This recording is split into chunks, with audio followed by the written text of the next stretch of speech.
Welcome to Alumni Live, the podcast. These are conversations with Grand Valley State University film and video graduates about the industry, the film video major, and alumni profiles. Hello and welcome everybody to an episode of GVSU's Alumni Live podcast. Thank you so much for tuning in to this very special episode. My name is Griffin Sheridan and I'm joined by Rory and Amanda. Webb, Rory and Amanda, how are you guys? Good. Doing great. How are you? Good. We are going to be talking about a different kind of sequential storytelling on tonight's episode. We're very excited to talk to you all about our own careers in graphic novels and comics, a different side of sequential art. Amanda, Rory, give us a little bit of background as to your time at GVSU, when you graduated and such. Yeah, so I'm Rory Webb. I graduated with a film and video production major in 2005. It was a really great experience. My emphasis was in video, which was really cool because I could take a few classes and dabble into some of the other pieces like 16 millimeter as well as animation.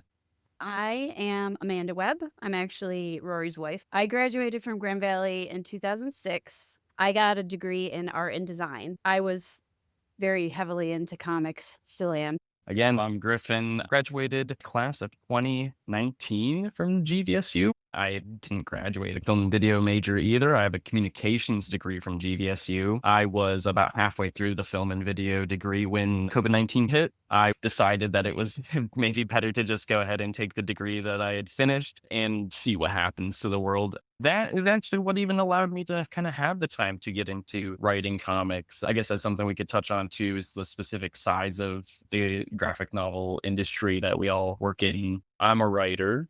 Rory? I would say writer, creator. I am not blessed with the artistic talent that Amanda is, but I have a thirst for telling all sorts of stories and pretty much whatever medium you can think of. And he's a great reference model. And I'm like, I can't figure this out. I need your hand. He's done that lots of times. That's what you find, I feel like, with so many married creators. For every comic book artist partner, there is the reference model spouse. That's beautiful, really.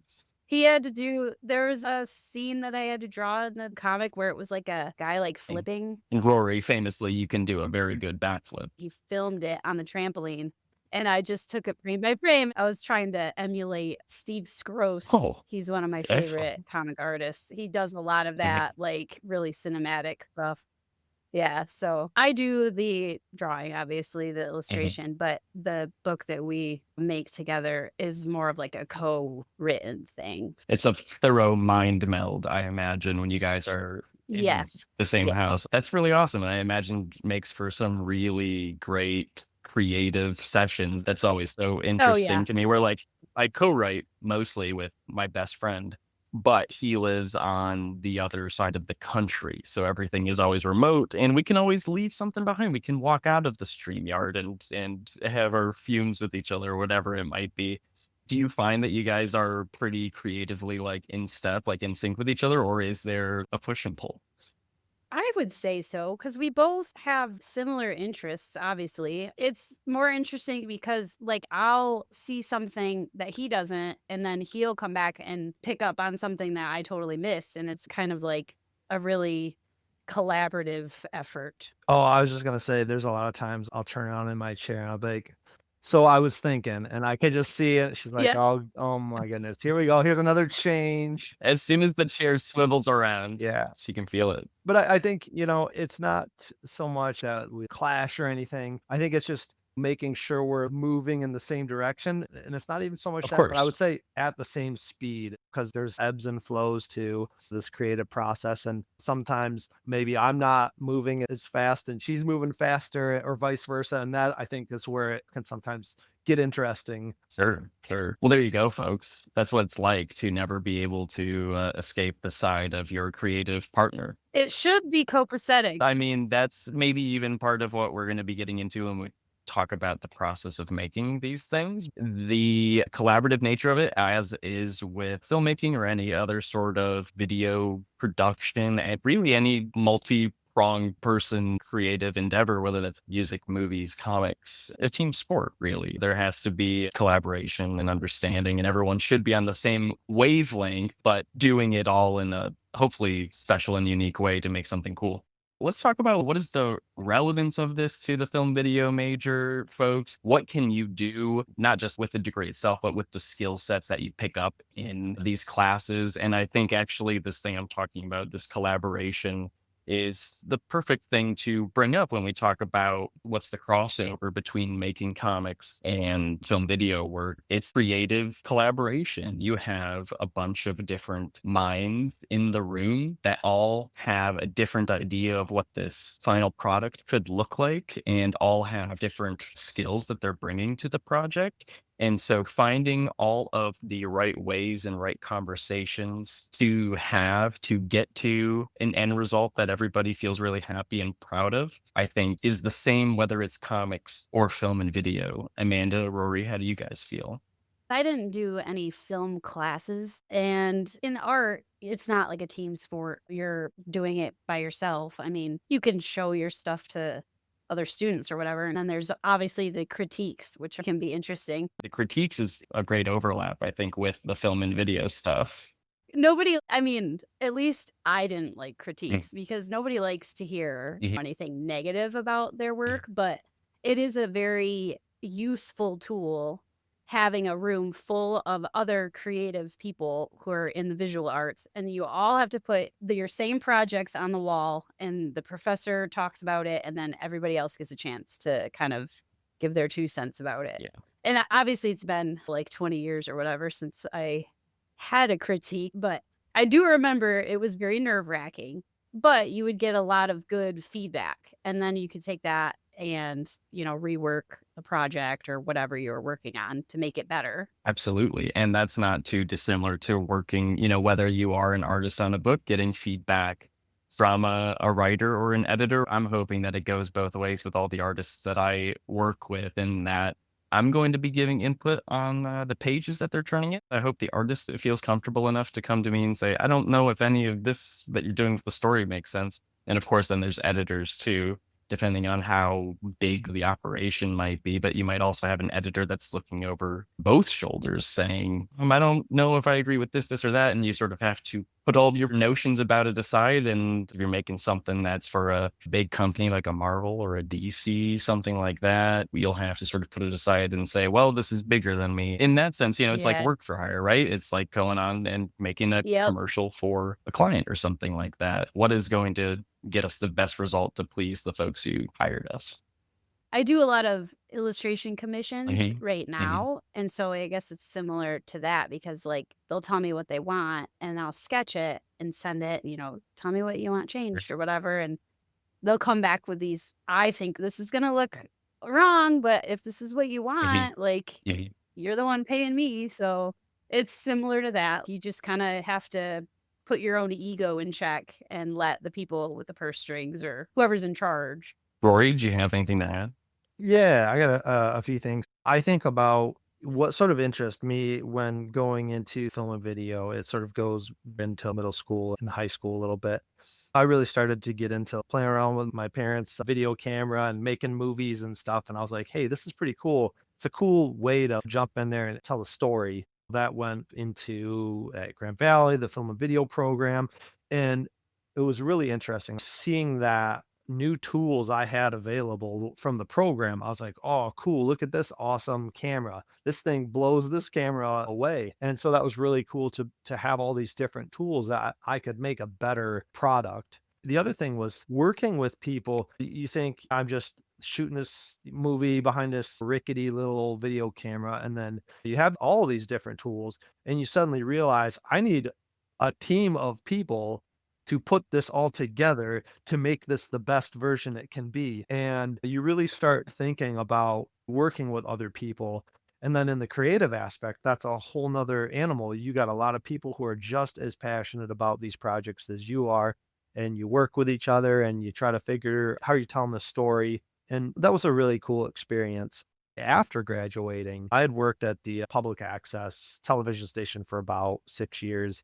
And We would sometimes do short videos, whether it was a PSA or a promotional video. It was a nonprofit in Holland, Mac TV.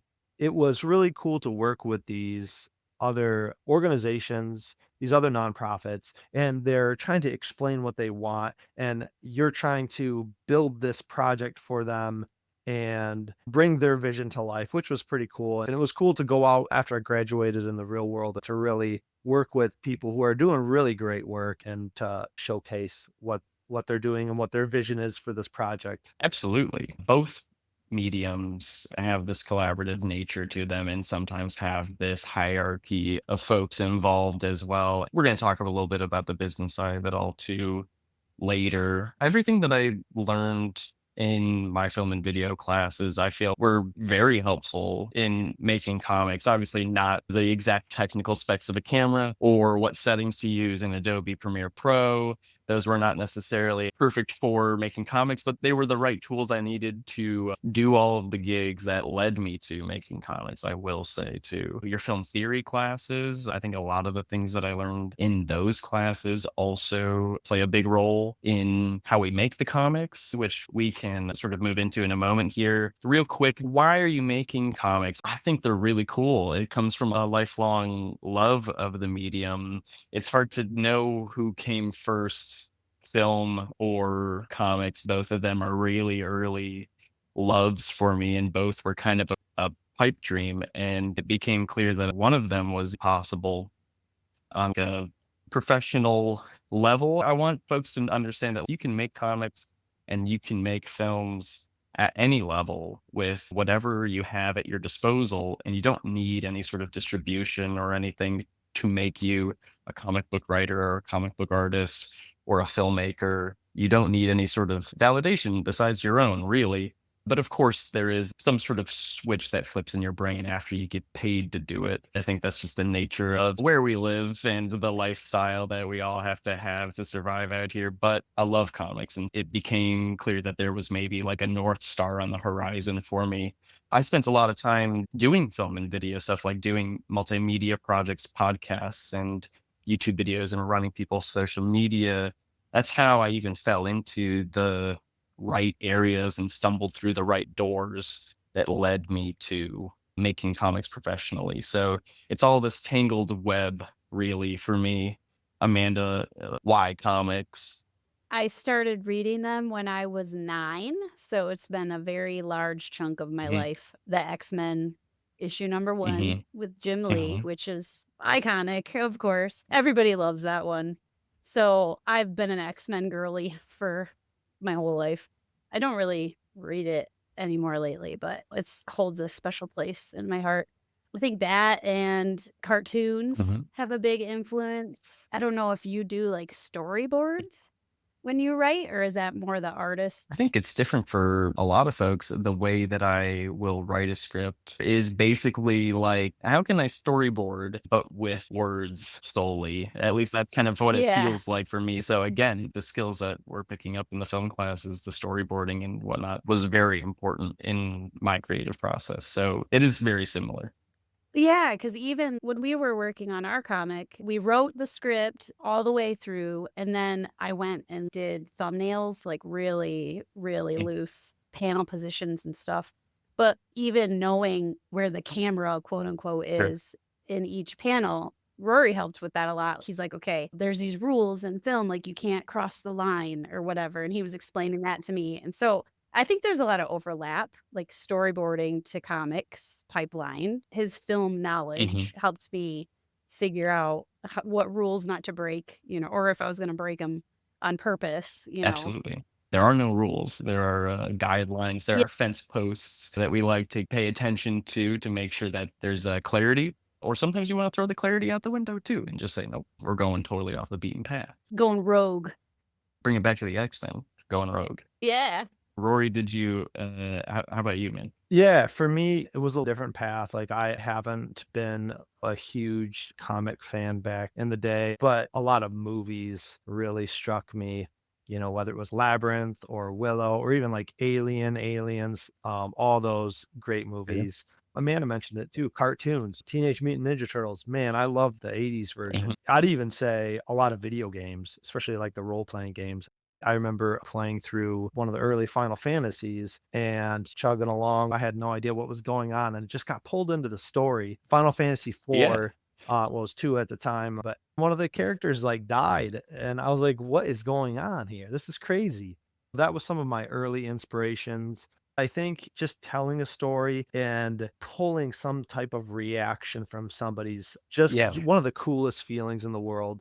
I'll just tell a real quick story. I was a senior in high school and we had this really tough English teacher and he had taught college classes. So he was a really tough grader. And one of the projects we got to do, like, hey, can I like do a movie on the book 1984? And he's like, oh, sure, I guess. So I was like, sweet, this is gonna be awesome.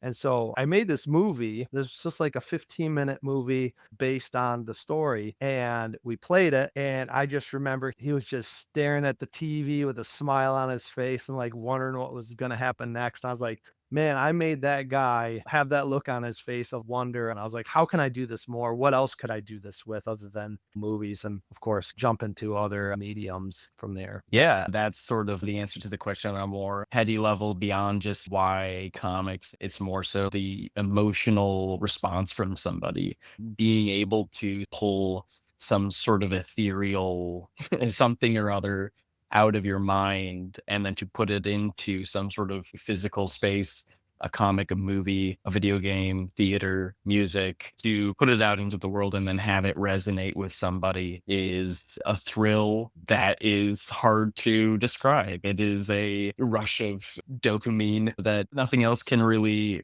rival. It's super, super special, I think. And I think that is really what drives a lot of folks that are in any sort of creative business. Absolutely. Let's talk about how we make these things. Creatively, we're going to talk technically. What does the team on a comic book look like? I think creatively, you start with, a writer typically will have some sort of idea.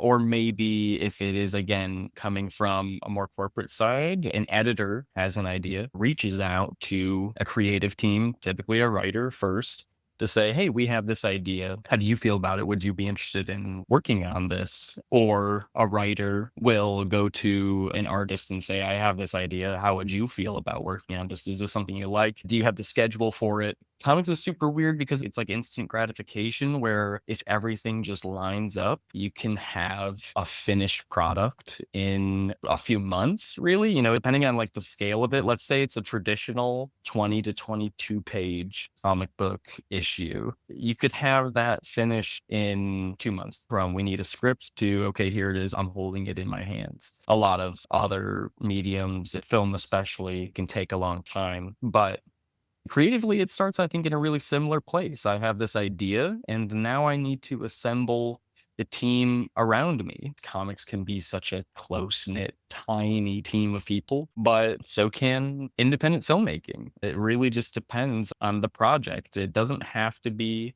this huge production. You can have a few people on set in the same way that you can have a handful of people making a comic book. Usually you've got yourself a writer, an artist, or sometimes an art team, depending on if you've got one person or multiple doing the pencils, the inks, and then the colors. Amanda, you are an artist. Do you do everything? I do it all. Oh my goodness. That's incredible. Yeah, I'm the penciler, I'm the inker, I'm the colorist, I'm the word bubble girl, the letterer. The letterer is also very important. Sometimes a designer, someone will get in there and stitch the whole thing together in a nice, pretty package and will maybe come up with the logo or any sort of what we'll call the trade dress where the names are going on the cover, that sort of thing, even just down to like, where's the barcode? Where's the UPC? If it's going to be sold in stores, right? The graphic design of it. Yeah. I am not good at graphic design. It's not your passion. Oh, no, definitely not. Yeah, usually I get stuck with some of those jobs. See, this is the great part, like a really interesting point, which is that I think a lot of folks would just kind of assume, oh yeah, the artist, someone obviously visually inclined and has a literal hand in everything that you see on the page, is not the person coming up with the logo, is not the person dictating what necessarily is happening on each page or what goes on each page, where each page goes in the file that has to be sent out to print. That's a different person. It's a designer. a lot of times you'll see letterers and designers as one package. Then an editor is a really interesting role in comics where in film and video, we're thinking of somebody sitting at a computer and stitching the thing together in some sort of software. An editor here is not necessarily doing that, or at least typically it's not quite that invasive, but it is like a conversation in the way that an editor is informing the work that a writer director have put forth. We talk about how a movie is made 3 different times, right? There's the movie that's written, there's the movie that's shot, and then there's the movie that's cut together.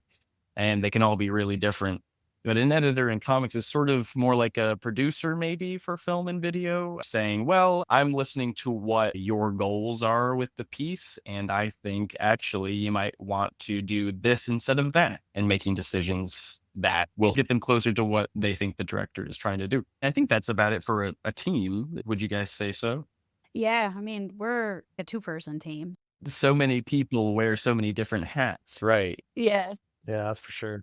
It would be nice to have my own little pocket graphic designer or editor, Of but course. if I can't do it myself, I'll have Rory do it, and if he can't do it, then we just kinda cobble together as best we can. For sure. Comics can be as small as one person. It's not uncommon. Hey, it's Randy. We're taking a short break to tell you about the Morse Cuppy Film, Video, and Animation Study Abroad Endowed Scholarship. The scholarship was established by Bill Cuppy with support from Deanna Morse to help film, video, and animation students with the cost of studying abroad. Alumnus Bill Cuppy talks about why he started the scholarship. We created this scholarship because experiencing the world and other cultures has been life-changing for us, and we wanted students to have a similar experience during this pivotal time in their lives. Caroline Hamilton, the 2024 recipient of that scholarship, describes the benefits of the support she received. I'm a film video major and I have a German minor. I've been studying German for about 8 years now. And so I decided to study abroad this past summer in Germany. It definitely challenged me as a person. I had to figure out how to do things and communicate and just put me out of my comfort zone. It introduces you to new things that you'd be afraid to experience because you don't want to embarrass yourself, but you have to just go for it. The scholarship itself, just the almost permission to be like, yes, go experience this, go learn, go see what happens, how this changes how you see the world and how you approach your work. It took the pressure off of me a little bit to just be like, I can experience this and not have to worry about everything else going on. I can just go enjoy my time there and see what I can learn and grow from. For more information and to donate to the scholarship, visit the link in the description. Now back to the show. But yeah, then the creative side of it, again, is sort of similar. There's a script that gets delivered to the artist. Again, most comics are 20 to 22 pages typically. If you're working in the zine space, that's a whole different ordeal. Zines come in all shapes and sizes and page counts, and that's why we love them. But typically, from my experience handing over a script, film can be quite rigid. It needs to be formatted this exact way. You need to have this information in this exact spot. This is the font to use. This is the place to put the title. This is the place to put your contact information. In film, all of that is like really, really specific. Whereas comics, there's just not really a sort of decided format to use. Everybody just writes in whatever way is most comfortable to them and whatever way they think is going to most efficiently and clearly communicate the ideas to the artist. That said, a lot of folks write in screenplay format for comics, myself included. It's very, very similar where all the dialogue is centered, and instead of necessarily describing all the action that's happening in between dialogue, it's just panel 1. This is what's happening in here. This is the action that's happening in this panel. Here's some dialogue that goes along with it. Panel 2, so on and so forth. Rory, what's that process look like on your end? You know, I never really thought about writing a graphic novel script in the form of traditional script writing, but it's comfortable to me, and that would be a great way to go. As far as writing, I'm very much sort of big picture as far as the story goes and trying to be very organized with it. On several projects, Amanda jumps in and moves very quickly, and I'm more methodical to begin with. And I'm like, okay, let's get a spreadsheet out. Let's figure out what's happening. I love a spreadsheet. I have not come across a spreadsheet in my own work. Spreadsheet hates to see me coming.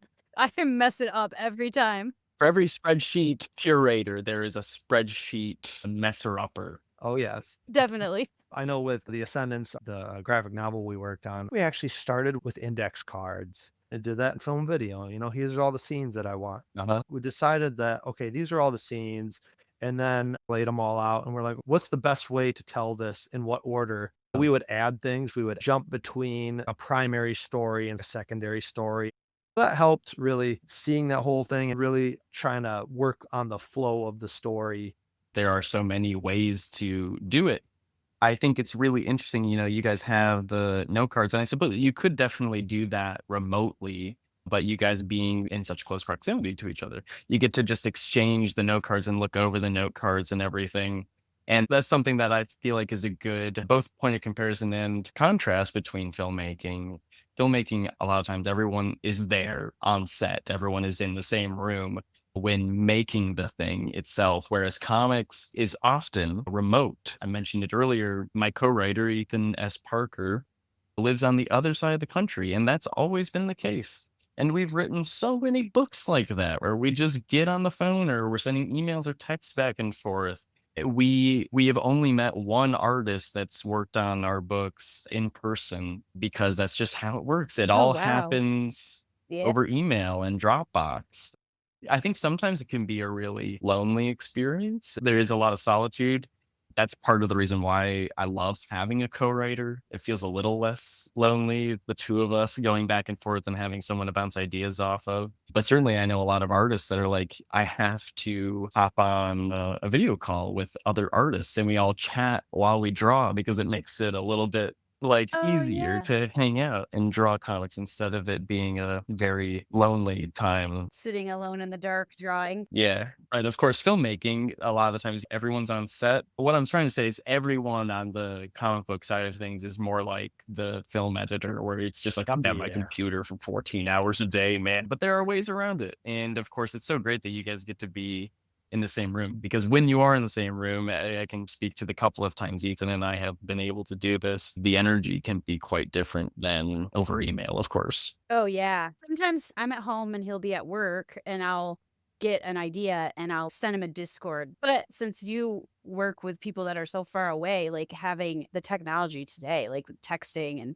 DMs and all that makes it so much easier to get in touch with each other. Yeah, it does also it opens the door up to being able to work with so many people that you might not be able to work with, in the context of, like, a local production, right? If you have to gather a crew together, you're pretty limited on who you can actually work with unless you have the budget to fly people out. But that's kind of the cool thing about comics is that as long as you have someone's email address and you're willing to work around time zones, which can be frustrating, then Yeah. you are good to go. We have a gentleman named Pablo Tanisha drawing a book for us right now, and I think he lives in Italy or Spain, maybe.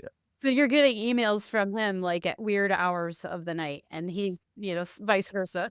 Of course, and English is not his first language, so that's the other part of it too. There's the delay in communication where we're all able to take the time to translate even if needed, which Yep. is kind of crazy. And so that is a really cool part that I think is special to comics is that we can just have this really wide net that we can cast. But the writing, you write the script, or sometimes, like you're saying, Rory, it comes in different shapes and sizes. Sometimes there's also something that some folks may have heard of. It's called the Marvel method. It is just a paragraph or so description, maybe a couple pages describing the story of the entire issue. And then the artist will go and interpret that as they please and sort of draw that out in whatever way they see fit. There's a lot less direction involved. And then the writer will come back in and fill in dialogue and make adjustments based on what the artist has drawn. So there's so many different ways to do it. But then, of course, the artist is in there doing their thing, Amanda, and you may have thoughts about the script, thoughts about the story, and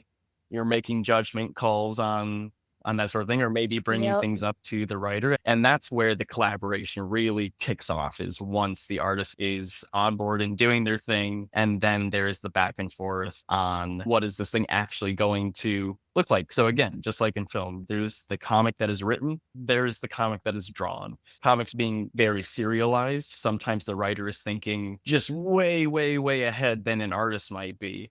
Amanda, how do you feel when you first get a script? What is the first step for you? The first thing I do is the thumbnails, which is just like a real tiny little drawing with where the boxes would be and like blobs, like, okay, this is this character and then this is this one. Then once I have that, I can go into just straight up sketching the characters and filling in the background or whatever, looking for reference photos if I need, which I need a lot for like backgrounds because we all hate a background. Then I ink it. I draw digitally, which I don't know how the old timey comic artists did that all by hand, like all the perspective and stuff. And then I color it digitally. And then after that, I do the word bubbles in Illustrator. Once a chapter was done, like all the pages, Rory would look it over. And he was kind of like the editor, where he would point out any continuity errors in the art. So it's nice because when you're drawing, you're like really in it and sometimes you can't pull back to like see the whole thing. And it's nice to have another set of eyeballs that is like, why is bro got a scar on the wrong side of his face? This guy's left-handed now. Yeah, I guess all my characters are left-handed because they all had weapons in their left hand. Like, oh, geez. He's a script supervisor over here. Excellent. Yes. Yeah, I know sometimes the conversation is dominated by the fact that it takes artists significantly longer to draw a page than it takes a writer to write a page for comics, where it's like, I might do what we call a splash page. That's when there aren't panels necessarily on the page, it's one big image. I might write out a description for a splash page that's like, and then the universe is born. Consciousness itself It's really, becomes present yep. in the world. And it took me 2 seconds to write that sentence. But of course, now the artist has to interpret it and really figure out how it works and can spend a day, several days even drawing that. It is still a two-person situation where even though there is that discrepancy in the amount of time, you still want to have both hands on the wheel a little bit and deciding everything together, collaborating on it. It's still very important.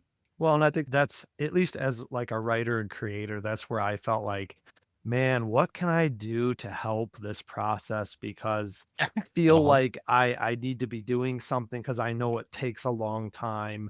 So I would pick up other skills. I learned a bunch about making a website. I would go in and do some of the graphic work so I can contribute in other ways that will help us get to that end goal without just sort of waiting for this next chapter to be done. Absolutely. I actually think this is a decent point to transition into the business side. Once the art is done, you hand it off down the line, and then there's a moment where everyone goes, yep, I think this looks good. And it gets sent off to the printer or to the website, if it's a digital comic, of course. And then comes the business side of it, which is we have to market this, we have to promote it, which I think is very similar to doing that for an independent film. You finish it and then you have this thing that you spent so much time and energy on and you care so much about. And it was such a great creative endeavor, but I spent months and months doing it. And now I have no money because I put all the money into it. Now I need this thing to make money. Yes. It is the intersection of art and commerce, right? We all have to arrive there at some point on most projects, and it's always a crossroads. The business side of it is tough, and it's all about what space you're operating again. You can be over at a big place like your Marvel and DC, in which case other people are probably going to market that book for you or tell you how to market the book, when to show up for an interview to talk about the book, so on. But if it's an independent comic, it's just all on you, man. And that is a full-time gig. I mean, finding out how to market something today, where like it felt like for a while, maybe you could get on social media and convince some people to pay attention to it, and maybe it could start something. That is the case still today to some regard, but social media is in such a weird transition sort of space, I think, and it's a lot harder to tell what moves the needle on this sort of thing anymore. What do you guys feel when you say, okay, it's time to get people to look at this? What's the first thing you do? Oh, geez. When we finished the first book, which was 4 chapters, so it's like a graphic novel, basically. We did our first Comic-Con, which was up in Traverse, C4. Great show. We haven't been there in a while, but it was small enough where, you know, we felt comfortable, but not like huge, like GR Comic-Con. We had no idea what we were doing though either. We were just like, let's do this. Yeah, we had no idea. We're gonna, you know, throw a couple $100 at this artist alley table and bring our books. it was eye-opening because it's so hard to get somebody on board with something that is not already Oh, established. yeah. Indie comics, indie books, indie whatever. They're like, oh, it doesn't have Spider-Man? I'm not interested. People go to Comic Cons and they're looking for pop culture stuff. So already we were kind of behind where we needed to be. We learned quickly in order to make some money back, we have to have fan art that we sell. Yeah. So I had fan art and all that. But it's just hard marketing yourself, talking about your work. I don't know how to describe it. You're like hyping it up to this stranger, like, oh, my book is so awesome. You should read it. That's hard because we're just socialized into like, oh, you shouldn't brag about yourself. It is very hard because there's so many other great artists making their own comics or their own content. Like, what makes us stand out? Like, how do we get people to even pick up the book and flip through it, Absolutely. Our first time, though, there was a lot of challenges. I don't even know how many. We've been to a bunch, mostly just in Michigan. Every time we talk about it, like, okay, what can we do better next time? What can we change? How can we better display this? We had a little tablet that would show a little minute movie that I made that you'd be able to sort of see some of the art in there. It's just a lot of those little things that would bring people over. But I think one of the most important pieces that we've both experienced at these Comic Cons and other places, it's about some of the people that you get to really meet and talk to. There's so many cool people that we've talked to. We'll be there and then we'll go the next year and somebody's like, hey, I stopped by your booth last year and I want to pick up your second and third volumes. That's I awesome. love that. Yeah. It's really Yeah. exciting to see that. I think it's about not getting discouraged because it's like you're not gonna hit the ground running and just be this huge success. It's just trying to encourage yourself and then also talk with other artists, make those connections. That's so huge because a lot of times we can encourage them, they can encourage us, and that's super important in a field like this. Absolutely. It's all about that sort of connection, whether that is, hey, could you give this a read? If you do, can you say something nice about it? That sort of thing. Or if it is like, hey, I know that you have a podcast. Wouldn't it be cool if I came on there and talked about this book and then maybe I can promote the podcast in the book? It is a lot of when you're at this independent level, a lot of you help me out, I'll help you out. And maybe together we can get folks to check out the cool things that we're making. But I think what you're saying too is you just have to not get discouraged. You have to keep going. You have to just do it. How do you make this part of your day-to-day life? How do you make this a regular part of your life? How can you face this sort of career? And I think it's kind of the same with film. I think film can take up a lot more time just because you got to transport a crew around, you got to lug equipment around, you got to shoot the thing. It takes a long time. You got to know a lot of Yeah, people, like just even getting Yeah. actors and actresses. Like, 'cause absolutely. Rory's done some of his own films just for fun, and just finding people to actually be in the movies is hard It's enough. so tough.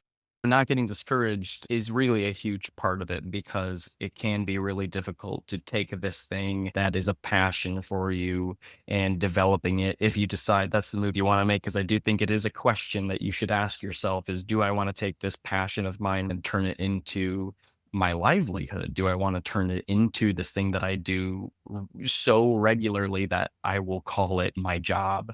Well, you should ask yourself that because sometimes that might not be the best option. I do want to make sure that folks understand that too, that just because there's this burning passion for it, you don't have to push it into a space that you don't want it to be in. But I think if you're passionate about it, you should find a space for it in your life, no matter what, whether you're trying to make it your career or not. But just doing it, being very intentional about setting the time aside for it.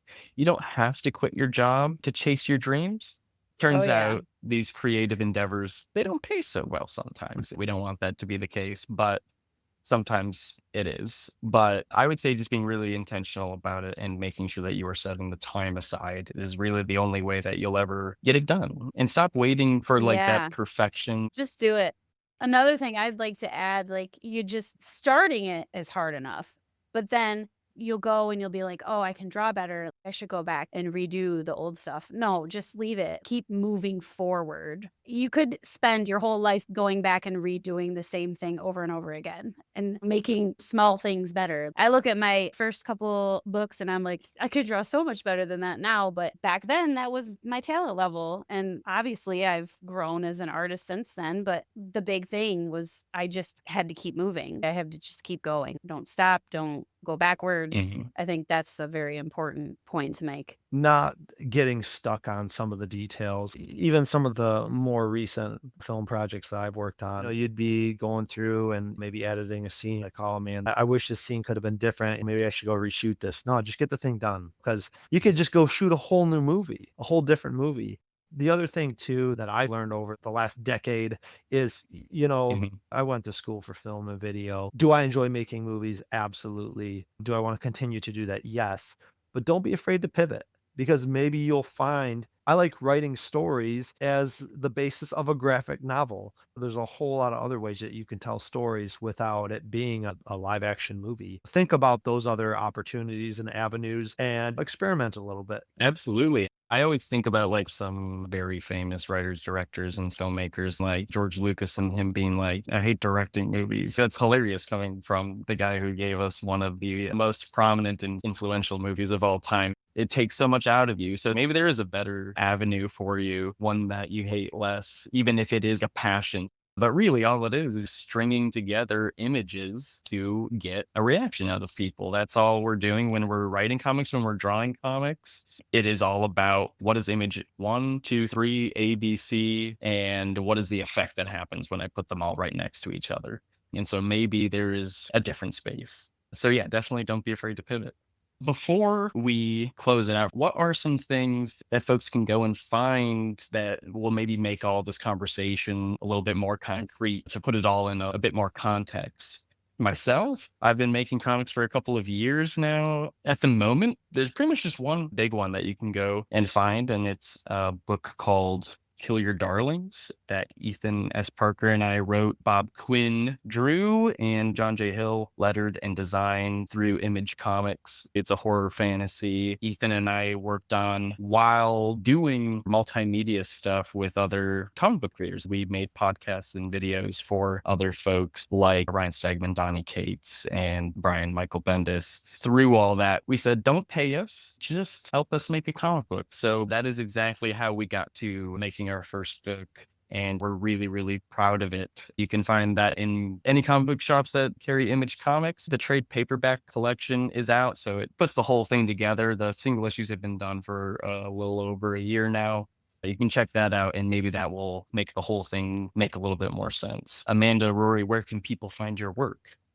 So we self-publish. We also have our books through Caliber Comics, which is kind of like more of an indie, smaller press based in Michigan. So you can find them on Caliber's website. And then we also have our own website, legendsofakara.com, which is the name of our fantasy world. I believe you can get them on Yeah, you Amazon can. too through Caliber. That's cool. Yeah. Here's the cool thing about independent comics. As with a lot of independent art, all those profits go directly to the creators on a lot of these sorts of things. Obviously, every publisher will have a different setup. So I don't know what your guys' setup exactly is like with Caliber. Over at Image, there's the cost to print the book. And then once we have covered that cost, all of that goes to creators, which is really, really cool. And something that we love about comics is that it is so direct. We get to really see all of the financial side of things, and it's a pretty quick turnaround in terms of what costs have to be covered before we can start seeing some proceeds come back to us, which I think is pretty cool.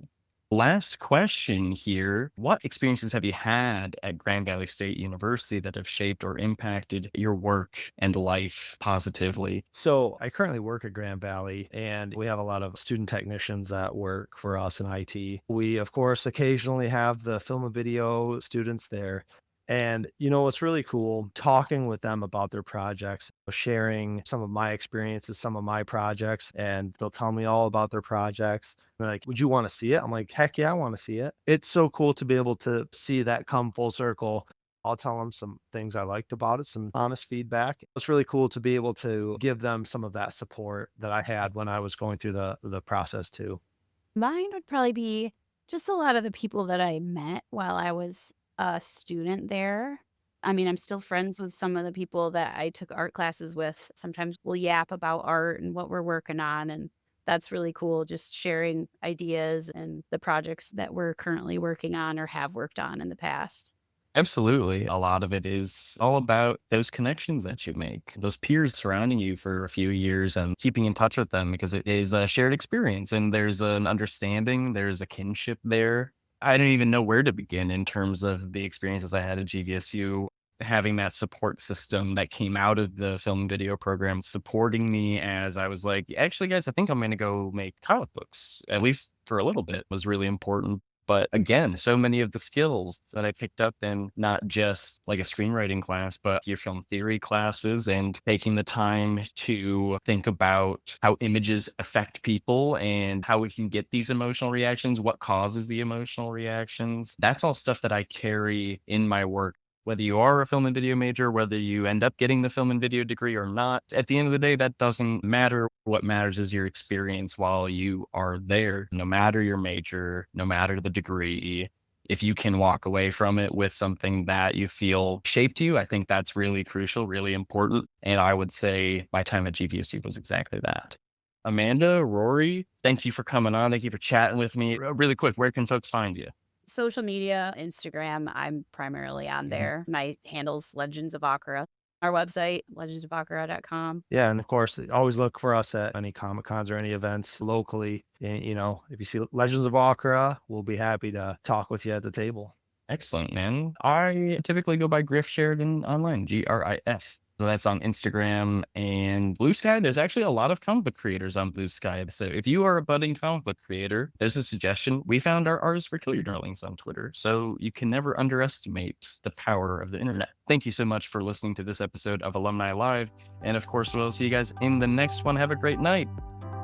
Thank you for joining us for this episode of Alumni Live, the podcast.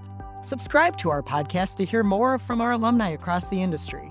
Check out Alumni Live on Facebook, Instagram, and YouTube for more conversations and networking. Let us know what topics you want to hear our alumni talk about. The Grand Valley State University Film Video Alumni Network is here for you, and we're glad that you're here. Thank you for listening.